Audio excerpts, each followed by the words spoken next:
उनके जीवन के डर के कारण ईसाई लोग परमेश्वर के वचन को सुनने और आराधना के गीत गाने के लिए गुप्त से मिले। हमारे परमेश्वर ने दुख उठाया ताकि वह हमारे पापों को दूर कर सके। इसमें कोई आश्चर्य नहीं है कि हमें भी उसके लिए दुख उठाना पड़ सकता है। जो अत्याचार हम अनुभव कर रहे हैं उस पर चकित ना हो। यीशु ने कहा, यदि कोई मनुष्य मेरे पीछे आना चाहे तो वो अपना क्रूस उठाकर मेरे पीछे चले। इसका मतलब है कि अगर हमें ऐसा करने के लिए कहा जाता है तो हमें अपने क्रूस को सूली पर चढ़ाने के लिए पहाड़ी तक ले जाना चाहिए। अब भजन से 22 हमें बताता है, परमेश्वर हमारी मदद कर, ये वही हत्यारा शाऊल है। तुम जहाँ हो वहीं रहो। इस विदेशी धर्म की अनुमति नहीं दी जाएगी। तुम हमारे पूर्वजों और हमारी जाति को दोष देते हो। तुम मूर्ख हो। या तो तुम अपना मन परिवर्तन करोगे या तो मर जाओगे। उनके सरदारों को पकड़ो, हम उसे उदाहरण बनाकर पेश करेंगे। हमारे पास सभी मसीहा है, हम प्रतिरोध कर सकते हैं। तुम क्यों मरे हुए बड़े की आराधना करते हो?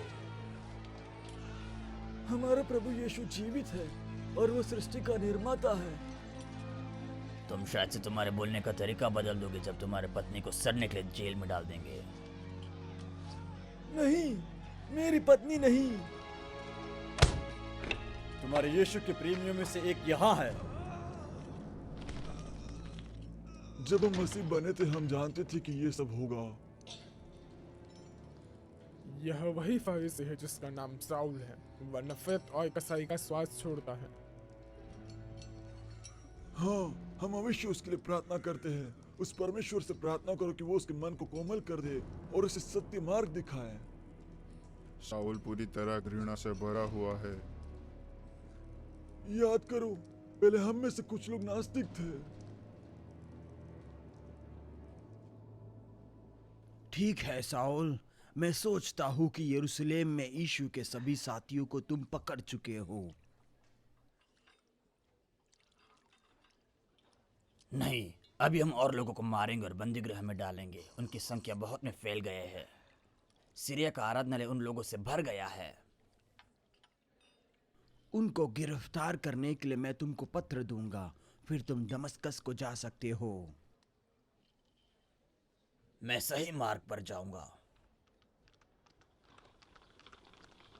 शाऊल सोचता था कि अपने धर्म और जाति को दूसरे धर्मों के विरुद्ध बचाना उसका कर्तव्य था, लेकिन उसको ये बात सताती थी कि मसीहों के पास शांति और विश्वास का अधिकार था, जिसके बारे में वो कभी नहीं जानता था। अचानक वहां शाऊल के सामने सूर्य से भी तेज ज्योति चमकी। हे शाऊल, तुम मुझे क्यों सताते हो? शाऊल का घोड़ा बहुत ज्यादा भयभीत हो गया और उसे सड़क में फेंक कर भाग गया। हे प्रभु, आप कौन है जिसे मैं सता रहा हूं? मैं यीशु हूँ जिसे तुम सताते हो जब तुम मेरे साथियों को दंड देते हो। हे प्रभु, आप बताएं कि मुझे क्या करना होगा। उठो, नगर में जाओ और जो तुझे करना है वो तुमसे कहा जाएगा। क्या तुमने आवाज सुना? हाँ, लेकिन मैं नहीं समझ सका कि क्या कहा गया। ना तो मैं समझ सका। तूफानों जैसी आवाज थी। यह परमेश्वर की वाणी थी। मैं देख नहीं सकता, मेरी मदद करो, मैं देख नहीं सकता, मुझे नगर ले चलो। मेरा नाम हनन्या है।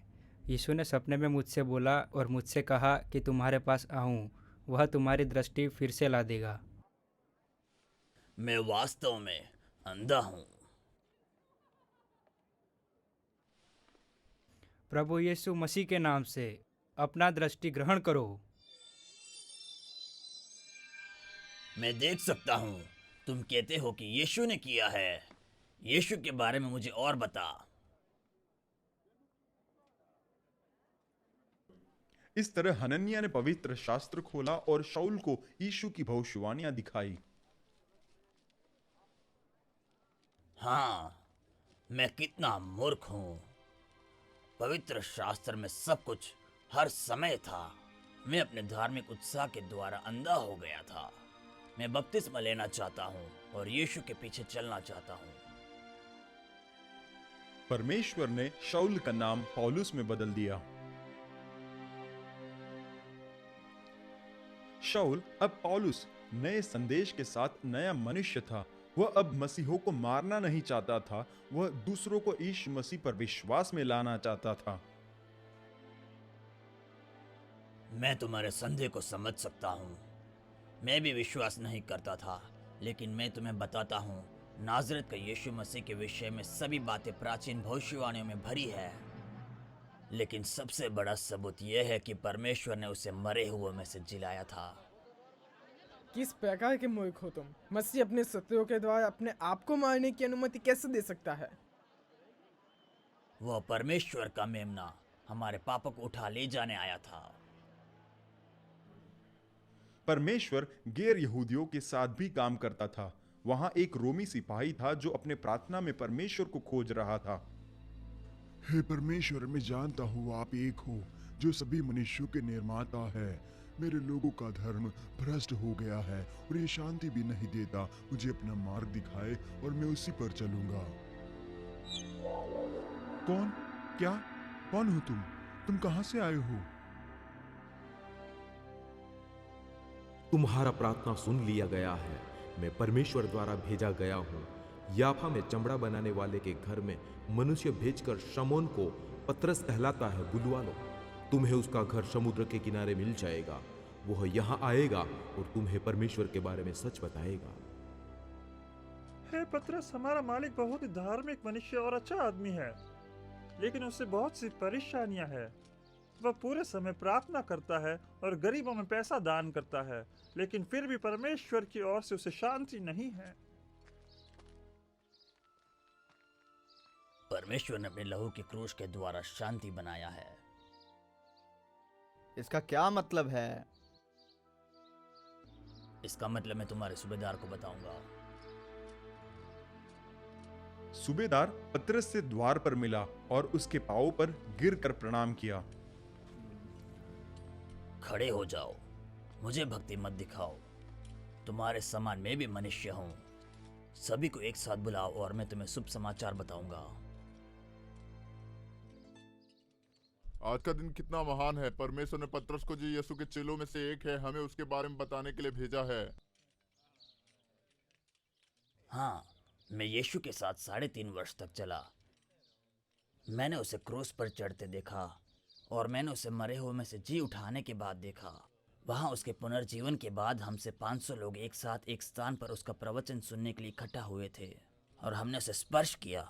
उसने हमें सिखाया कि अपने शत्रुओं को प्रेम करो और जो हम पर अत्याचार करते हैं उनके लिए प्रार्थना करो। उसने अपना आत्मा भेजा है।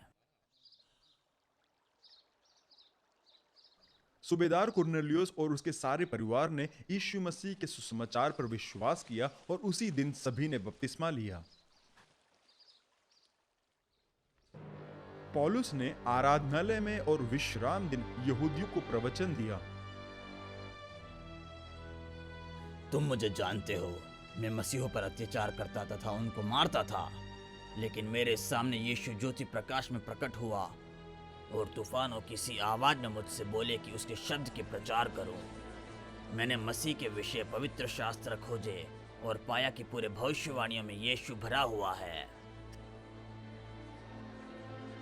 परमेश्वर ने कहा है कि वो दाऊद का वंश इज़राइल का उद्धारकर्ता को ऊपर उठा लेगा और यरूशलेम के सरदार उसके मृत्यु का निंदा करेंगे। भजन संहिता 2 में ये लिखा गया है, तू मेरा पुत्र है, आज तो मुझसे उत्पन्न हुआ। दूसरा भजन संहिता ये कहता है कि परमेश्वर अपने पवित्र जन को सड़ने ना देगा और ना ही उसके प्राणों को अधोलोक में छोड़ेगा। ये भविष्यवाणी है कि हालांकि वो मरेगा, उसका शव सड़ेगा नहीं। ये जान लो कि यीशु तुम्हें पापों से पूरा क्षमा दे सकता है, जो कुछ मूसा नहीं दे सका। परमेश्वर यीशु को गैर यहूदियों का ज्योति प्रकाश, पूरे जातियों का उद्धारकर्ता बनाकर भेजा है।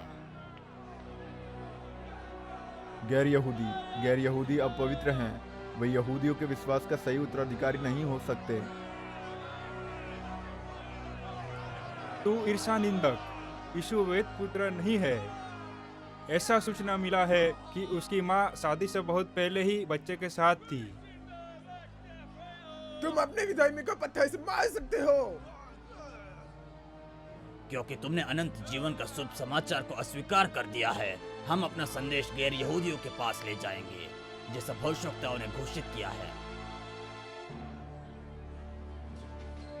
पौलुस को जब ये स्पष्ट हो गया कि यहूदियों की जाति यीशु मसीह को लगातार अस्वीकार करता रहेगा, तो वो अपना प्रयास गैर यहूदियों, इजराइल के अन्य जातियों पर लगाया। परमेश्वर और उसके पुत्र की जय हो। गैर यहूदियों का मोक्ष आ गया है। साउल, मुझे बपतिस्मा दो। यीशु के विषय की और भविष्यवाणियां बताओ। बहुत से गैर यहूदियों ने सुसमाचार पर विश्वास किया और परमेश्वर का कृपा दृष्टि लगातार बना रहा। यहूदी क्रोधित थे और पौलुस और बरनबास को नगर के बाहर ले गए, उन्हें धमकाते हुए यदि वे वापस लौट कर आए तो मारे जाएंगे। इसलिए पौलुस और बरनबास एशिया चले गए और अपने सभी मिलने वाले को शुभ संदेश देते थे। बरनबास, यदि मैं निर्बल हो गया तो चलते रहना, रुकना मत।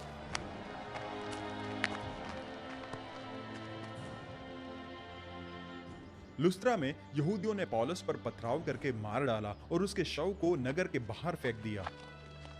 परमेश्वर उन्हें क्षमा करे, उन्होंने पौलुस को मार दिया। लेकिन परमेश्वर ने चमत्कार दिखाया और पौलुस को जी उठाया।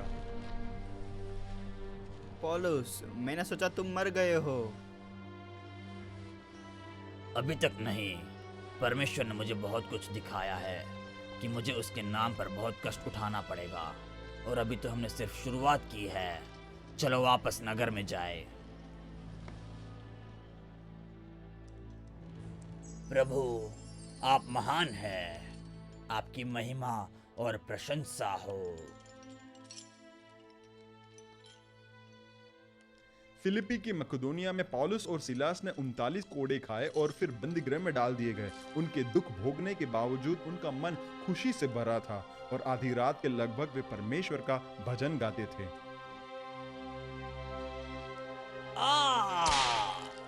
यीशु प्रभु है।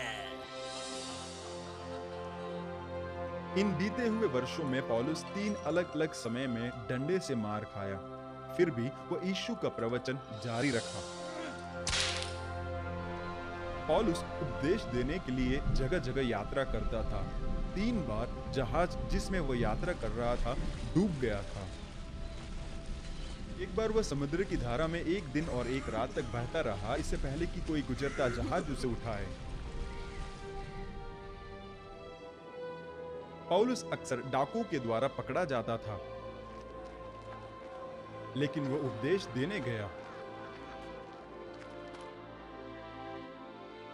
पौलुस बीमारी से, सर्दी, ज्वर, भूख और सभी प्रकार की असुविधा से पीड़ित था जब वह यीशु के बारे में लोगों को बताने के लिए यात्रा कर रहा था।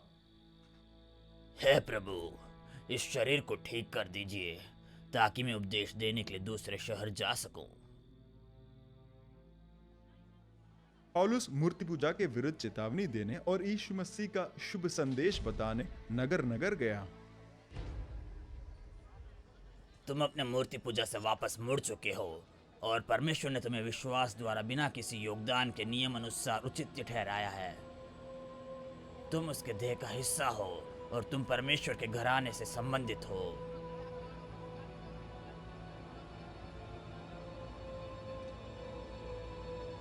इस सामान ने मुझे कभी शांति नहीं दिया। जब लोग परमेश्वर की ओर मुड़े, वे अपना मूर्ति और आकर्षण छोड़ दिए। वे सब कुछ फेंक दिए जो उन्हें अपने धर्म के लिए अपने पापों को अग्नि में डालने के लिए करना था। 20 वर्षों के बीच लगभग पूरा ज्ञान संसार के विश्वासी यीशु मसीह के द्वारा परमेश्वर का आराधना करते थे। यीशु ने अपने चेलों को चेतावनी दिया था, तब वे क्लेश देने के लिए तुम्हें पकड़वाएंगे और तुम्हें मार डालेंगे और मेरे नाम के कारण सब जातियों के लोग तुमसे बैर रखेंगे। तब बहुत से ठोकर खाएंगे और एक दूसरे को पकड़वाएंगे और एक दूसरे से बैर रखेंगे और बहुत से झूठे भविष्यवक्ता उठ खड़े होंगे और बहुतों को भरमाएंगे। जब वे लोग जो यीशु मसीह को देख चुके थे उन्हें बताया गया था और कलीसिया पूरे रोमन साम्राज्य में फैल गया था, रोमन्स मसीहों को खोजने लगे और अत्याचार कर उन्हें मार देते। यदि विश्वासी यीशु मसीह को अस्वीकार नहीं करेंगे तो वे लोग उनको रंगभूमि में रखेंगे और लोग उन्हें चीता और शेर के सामने टुकड़ों में फाड़ने के लिए निहारेंगे। हे प्रभु यीशु, मेरा आत्मा ले लो। हे पिता, वे जो हमारे साथ कर रहे हैं उसके लिए उन्हें दंड मत देना।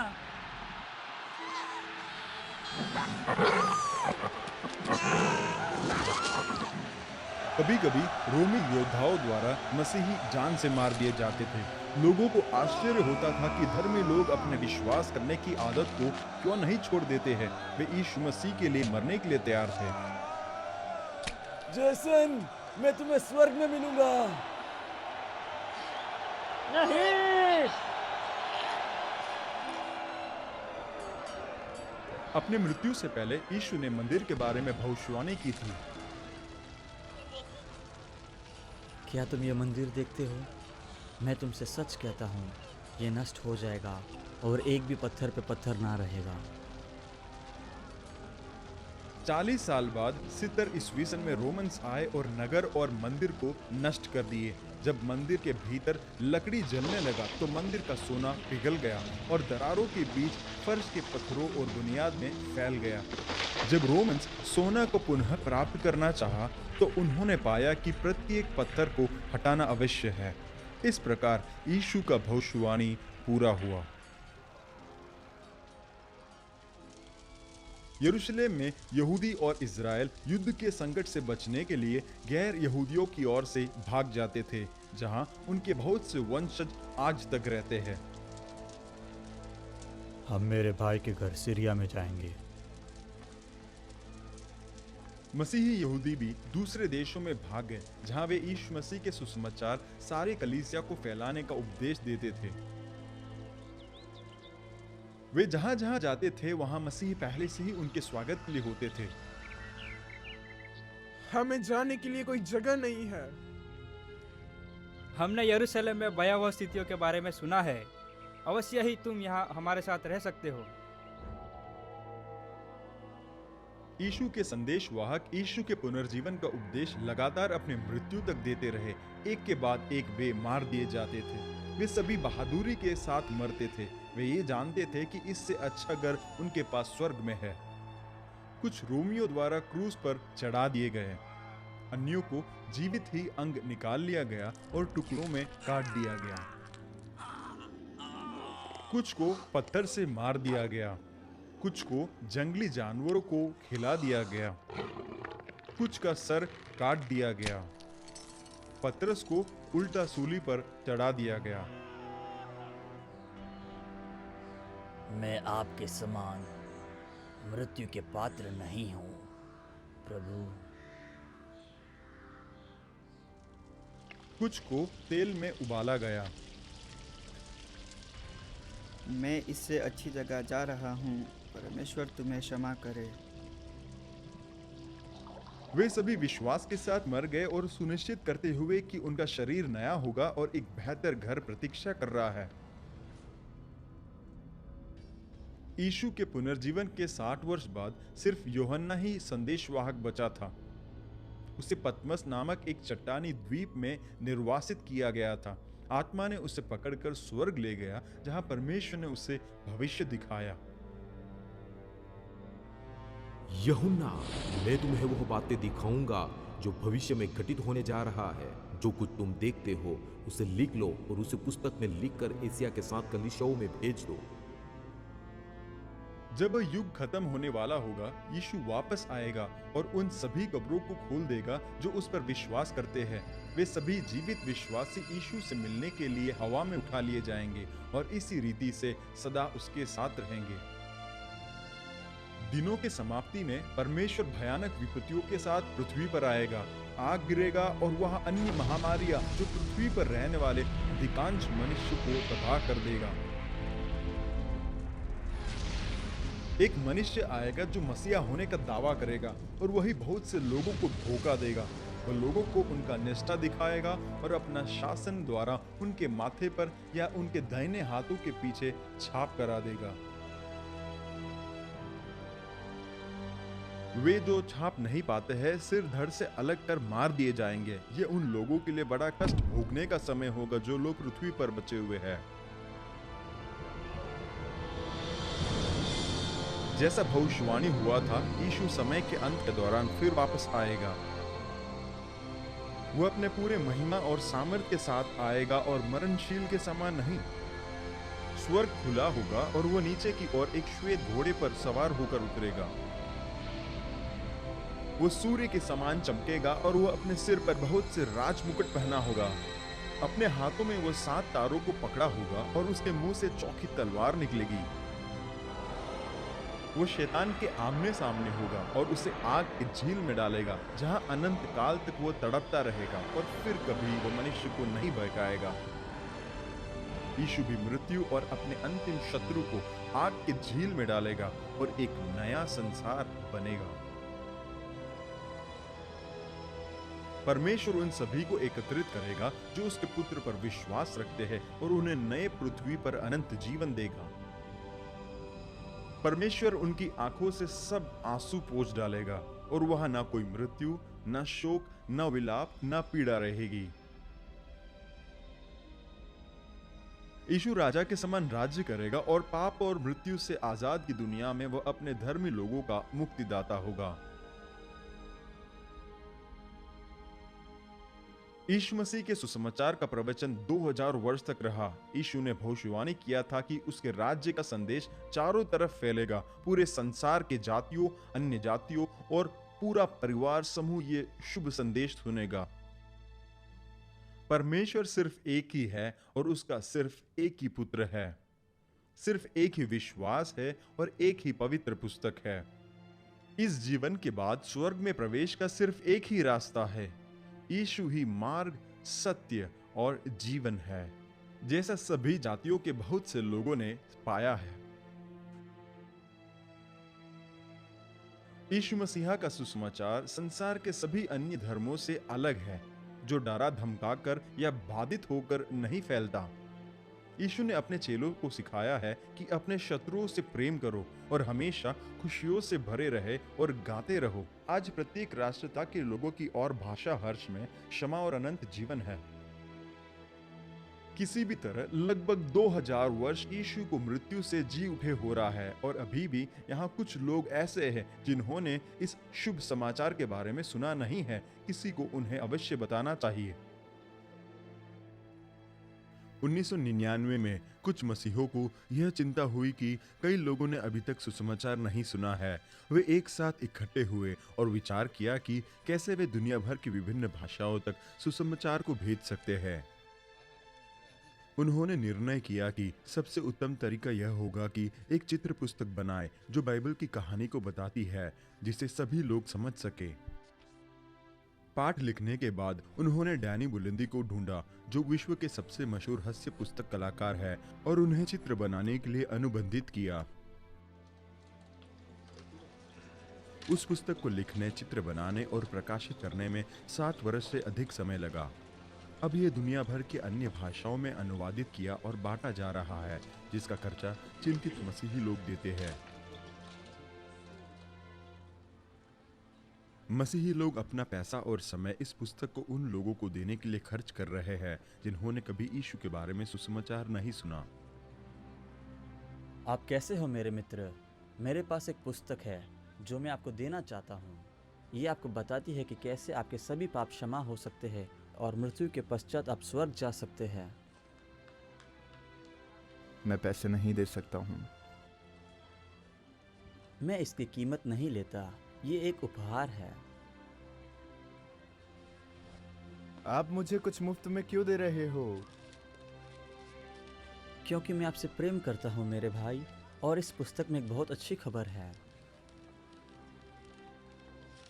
तो मैं इसे पढ़ूंगा और देखूंगा कि दुनिया में कोई अच्छी खबर आनी बाकी है या नहीं। मेरे धर्म ने मुझे कभी यह सब नहीं बताया। यह प्रेम और क्षमा है। हाँ, मैं जानता हूँ यह सच है। मैंने परमेश्वर के विरुद्ध पाप किया, परंतु उन्होंने अपना पुत्र मेरे पापों के लिए मरने के लिए भेज दिया। कितना अद्भुत, कितना आश्चर्यजनक। प्रिय यीशु, मुझसे प्रेम करने और मेरे स्थान पर मरने के लिए धन्यवाद। मैं अपने शेष जीवन भर आपके पीछे चलना चाहता हूँ। मुझे पाप की क्षमा मिली है। परमेश्वर मेरे अंदर वास करते हैं। पत्नी, एक बहुत अद्भुत चीज हुई है। एक पुरुष ने, जिसे मैंने कभी नहीं देखा था, मुझे एक पुस्तक दी। उसमें यह कहानी बताई गई है कि कैसे परमेश्वर मनुष्य बनकर धरती पर आए और हमारे पाप दूर किए। मोहम्मद, क्या आप हमें यह पढ़कर सुनाएंगे? क्या मैं पढ़ सकता हूँ? क्या मैं पढ़ूं? अब्राहम और मूसा के बारे में तो हम जानते थे, पर हमारे धर्म की पुस्तक में शेष कहानी तो बताई नहीं गई है। परमेश्वर ने अपने पुत्र को भेजा कि अपना लहू बहाए और हमारे पापों की कीमत चुकाए। क्या स्त्रियां भी पुरुषों की तरह पाप क्षमा प्राप्त करके परमेश्वर के परिवार का हिस्सा बन सकती है? हाँ, यीशु सबका स्वागत करते हैं। अन्य लोगों ने देखा कि राहुल के परिवार में कितनी शांति आई है और यह अद्भुत सुसमाचार सुनने के लिए आए। यह सचमुच अद्भुत समाचार है। मैं अपने परिवार को भी सुनने के लिए लेकर आऊंगा। जल्द ही मोहम्मद ने अपने गांव के लगभग सभी लोगों को चित्र पुस्तक पढ़कर सुना दिया था, पर मोहम्मद और जानना चाहता था। मोहम्मद, मैंने यह कहानी पहले सुनी है। एक पुरुष हर सप्ताह बाजार में आकर यीशु के बारे में बताते हैं। एक दिन जब मैं नदी के किनारे चल रहा था, तब मैंने उन्हें कुछ लोगों को नदी में बपतिस्मा देते देखा, जैसा पुस्तक में कहा गया है। मुझे इस पुरुष को जाकर मिलना है। जहाँ तुमने उन्हें देखा है, मुझे वहाँ ले चलो। हम यहाँ 3 दिन से हैं और उन्हें देखा नहीं है। क्या हमें वापस नहीं जाना चाहिए? मुझे उसे ढूंढना होगा। तुम्हें यह पुस्तक कहाँ मिली थी? वह पुरुष कहाँ है जो इन्हें बांटता है? वह कल ही आएंगे, लेकिन आज दोपहर में वह नदी किनारे आएंगे।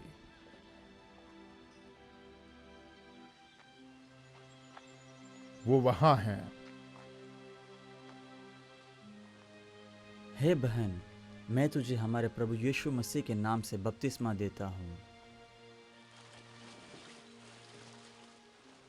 क्या आज यहाँ कोई है जिसने प्रभु यीशु मसीह पर विश्वास किया है और विश्वासी की बपतिस्मा लेकर उनकी आज्ञा को मानना चाहते हैं? पानी में उतर आवो।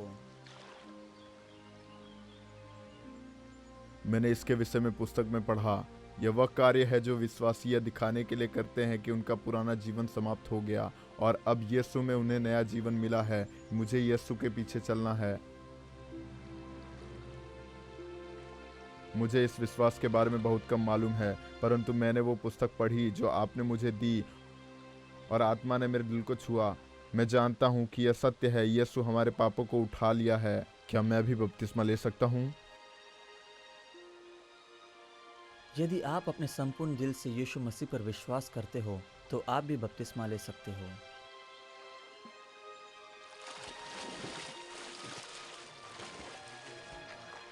मैं आपके लिए बहुत आनंदित हूँ।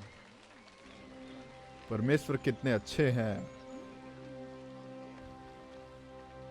वो चित्र वाली पुस्तक जो मैंने आपको दी, उसमें कहानी का केवल एक छोटा सा भाग है। यह पुस्तक जो अब आपको दे रहा हूँ, ये स्वयं परमेश्वर के वचन है। इसे ले और प्रतिदिन पढ़े। आप यीशु के बारे में और परमेश्वर के प्रेम और अनुग्रह के बारे में बहुत कुछ सीखेंगे। एक वास्तविक बाइबल। मोहम्मद अपना बाइबल हर रात पढ़ता था। उसमें जो अद्भुत बातें कही थी, उससे वह आश्चर्यचकित था। अन्य लोग उसे पढ़ता सुनने के लिए आए। परमेश्वर का वचन कहता है कि स्वर्ग के नीचे केवल यीशु के नाम के अलावा और कोई दूसरा नाम नहीं दिया गया है जिससे हमें उद्धार मिले। हमारा धर्म मनुष्यों के द्वारा बनाया गया है और हमें पापों से छुड़ा नहीं सकता। उन्हें यूहन्ना का पहला अध्याय पढ़कर सुनाइए।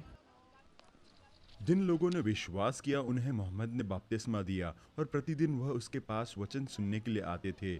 सभी लोग इसके बारे में चर्चा कर रहे थे। तुम कौन होते हो हमारे धर्म के विषय बोलने के लिए? तुम अमेरिका का विदेशी धर्म का प्रचार कर रहे हो। ये पूंजीपतियों का धर्म है जो हम पर अत्याचार करेंगे। मैं कभी किसी अमेरिकी से नहीं मिला हूँ, परंतु यीशु हमारे जैसे ही पूर्व देश से थे। लेकिन वे परमेश्वर के पुत्र हैं जो स्वर्ग के नीचे आए ताकि सारी दुनिया को अनंत जीवन दे। प्रभु, उन्हें सत्य देखने के लिए सहायता करें।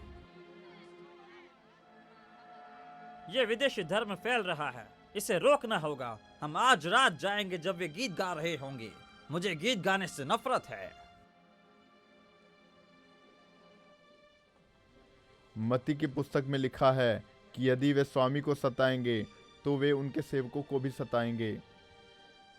परंतु वे कहते हैं कि जब वे लोग हमें सताए तब हमें खुश होना चाहिए और अधिक आनंदित होना चाहिए, क्योंकि स्वर्ग से हमारा प्रतिफल बड़ा है।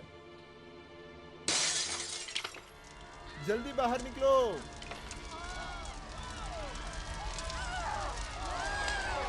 उन्हें भागने नहीं देना।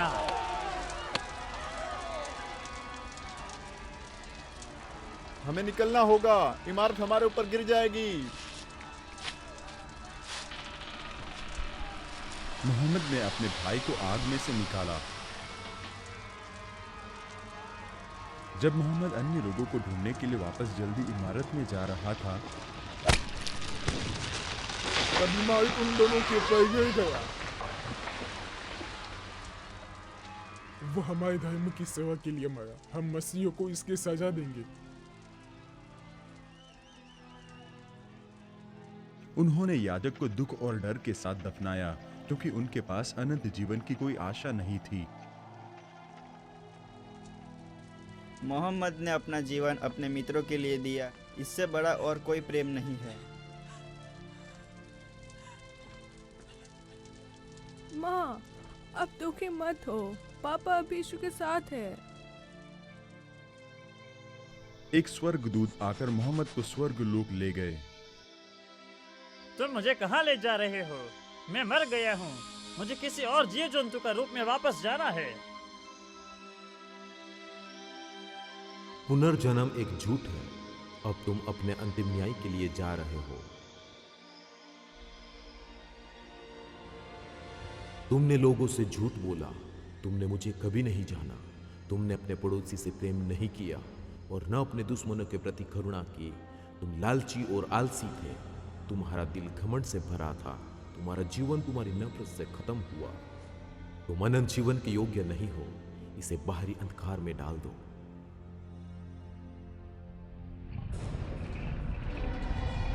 नहीं, और नहीं।